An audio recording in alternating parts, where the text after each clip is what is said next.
স্থানীয় সময় বৃহস্পতিবার ট্রাম্প দাবি করেন ভারত যুক্তরাষ্ট্র থেকে আমদানি করা সব পণ্যের ওপর শুল্ক তুলে নিতে রাজি হয়েছে। দোহায় এক ব্যবসায়ী সম্মেলনে তিনি বলেন, নয়াদিল্লি এমন একটি চুক্তির প্রস্তাব দিয়েছে যেখানে ওয়াশিংটনকে শুল্কমুক্ত প্রবেশাধিকার দেয়া হবে। তবে ভারতের পররাষ্ট্রমন্ত্রী এস জয়শঙ্কর এই দাবি সরাসরি নাকচ করেন। স্থানীয় সংবাদ মাধ্যমে দেয়া এক বিবৃতিতে তিনি বলেন, আলোচনা এখনো চলছে, যে কোনো চুক্তি হবে পারস্পরিকভাবে লাভজনক। মার্কিন শুল্ক চাপের জবাবে ভারত কিছু পণ্যের শুল্ক কমালেও এখনও $45 বিলিয়ন বাণিজ্য ঘাটতি রয়েছে। বাণিজ্য বিশ্লেষকদের মতে, কৃষি ও গাড়ি বাদে বাকি সবখানে শুল্ক কমাতে প্রস্তুত দিল্লি। ভারত 0 নীতি নিতে পারে বলেও মনে করছেন অনেকে।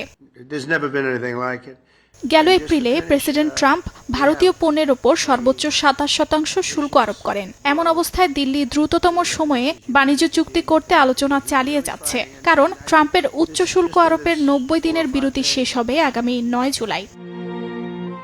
অর্জিতা শাহজিন, সময় সংবাদ।